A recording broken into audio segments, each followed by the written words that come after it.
প্রিয় বন্ধুগণ, আমি বিমল কুণ্ডু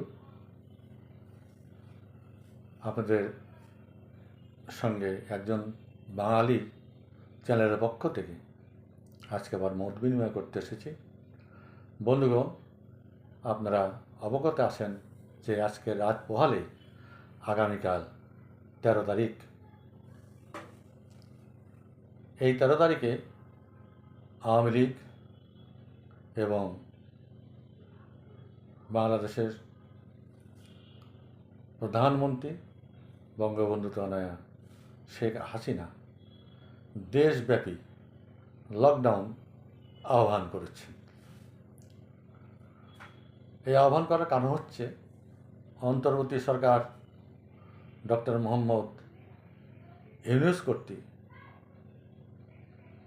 বাংলাদেশ একটি সুন্দর সাজানো গোছানো দেশকে এই 1.5 বছরের মধ্যে একদম ধ্বংসের দ্বারপ্রান্তে নিয়ে আসা। দেশে কোনো আইন শৃঙ্খলা নেই, দেশে বিচার ব্যবস্থা, সাধারণ প্রশাসন, পুলিশ প্রশাসন, মিলিটারি প্রশাসন সব ধ্বংস করে দেওয়া হয়েছে। জনগণ আজকে মহা এক আতঙ্কের মধ্যে দিন যাপন করছে। আপনারা অবগত আছেন বন্ধুগণ যে এই অবৈধ সরকার তারা আন্তর্জাতিক ট্রাইব্যুনাল গঠন করে আমাদের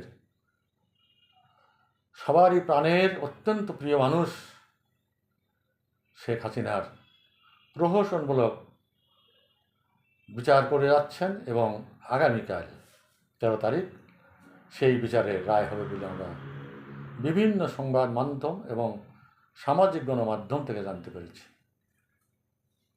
এই বিচার এবং বিচারের রায় নিয়ে সারা বিশ্বব্যাপী নানা রকমের গুঞ্জন হচ্ছে। অনেকেই এই আদালত সম্পর্কে বলেছেন যে সম্পূর্ণরূপে অবৈধভাবে রাজনৈতিক উদ্দেশ্য প্রণোদিত হয়ে এই আন্তর্জাতিক ট্রাইব্যুনাল গঠন করা হয়েছে, যার বিচারপতি জামাত ইসলামের লোক, যার পাবলিক প্রসিকিউটর তিনিও জামাত ইসলামের লোক। তাদের একমাত্র উদ্দেশ্য শেখ হাসিনাকে ফাঁসি দেওয়া এবং বিচারের রায় প্রদানের পূর্বে নাকি সেই রায়টা লেখা হয়ে গেছে। এই নিয়ে বিভিন্ন সংবাদ মাধ্যম, বিভিন্ন রাজনৈতিক বিশ্লেষক তারা বিভিন্ন রকমের মতামত ব্যক্ত করে চলেছেন। একটা সূত্র বলছে যে বঙ্গবন্ধু তনয়া শেখ হাসিনার যদি মৃত্যুদণ্ড ঘোষণা করা হয় তাহলে বাংলাদেশের অস্তিত্ব বিপন্ন হয়ে যাবে। কার এত বড় ক্ষমতা আছে বাংলাদেশে? কে সেই মানুষ বা কে সেই কোন সেই আদালত যারা সম্পূর্ণ অন্যায়ভাবে অবৈধ সরকার গঠিত একটা ট্রাইব্যুনাল তারা এই রায় প্রদান এবং বিচারের প্রশাসন করতে পারে, সাক্ষী গ্রহণ করতে পারে এবং বিচারের রায় প্রদান করতে পারে, যেটা সম্পূর্ণ অবৈধ এবং অন্যায্য, নৈতিকতা বিবর্জিত। কাজে এই অবৈধ সরকারের গঠিত আন্তর্জাতিক আদালত যদি বঙ্গবন্ধু তনয়ার মৃত্যুদণ্ড রায় ঘোষণা করে তাহলে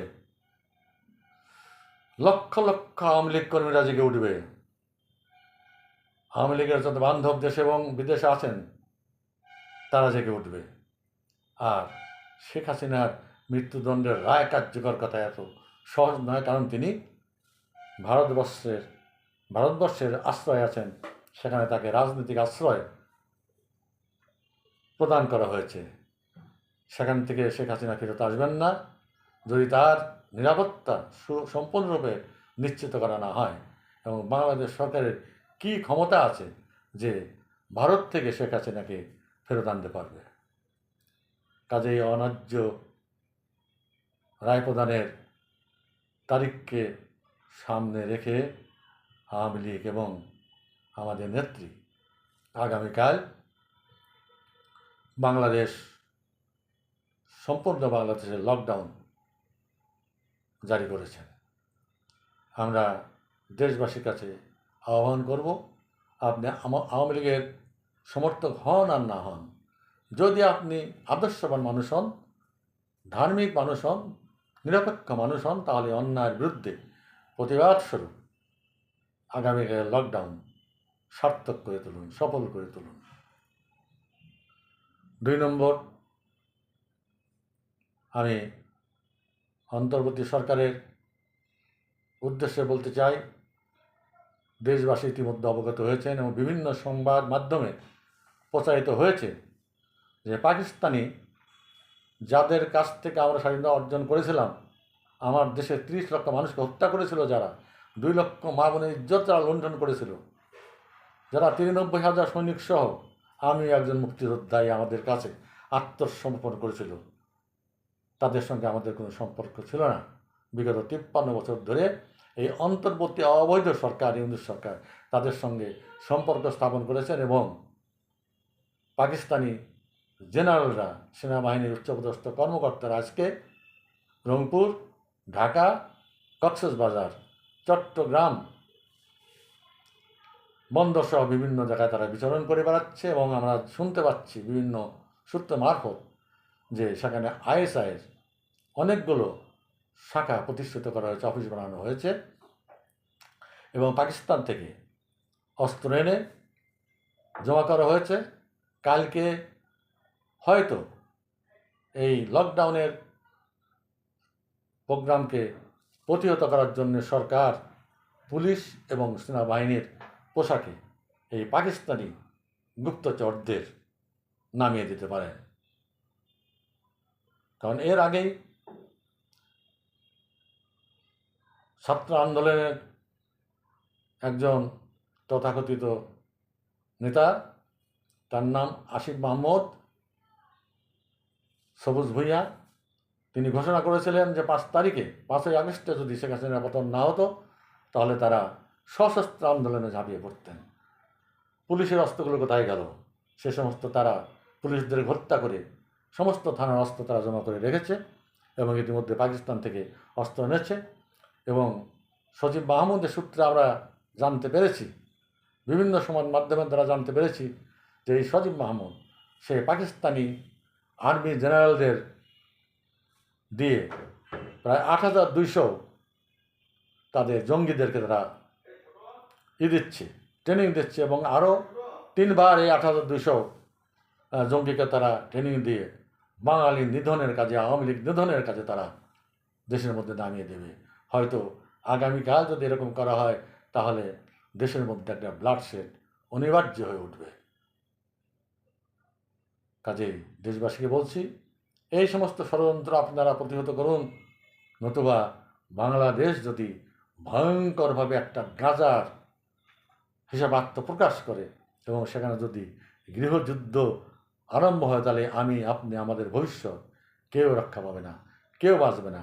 কাজেই ষড়যন্ত্রকারীদের রুখে দিতে হবে।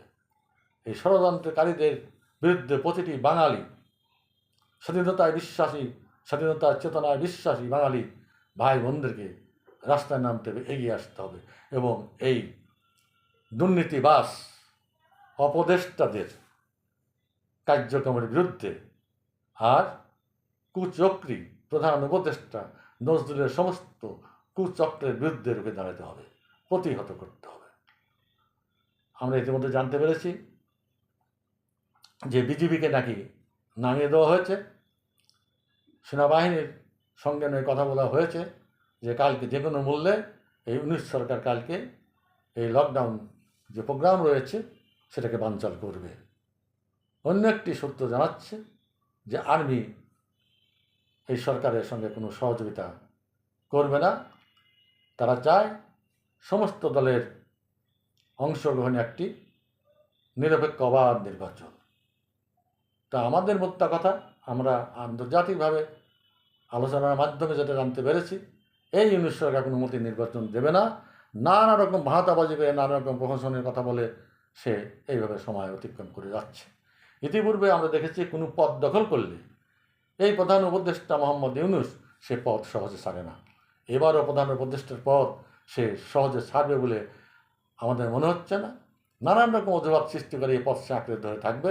তো আগামীকালের যে বিষয়টা আজকে সেটি আমাদের প্রথম প্রায়োরিটি। কালকে আমরা দেখব, সমস্ত দেশবাসীকে তার দিকে নজর রাখার জন্যে অনুরোধ করছি।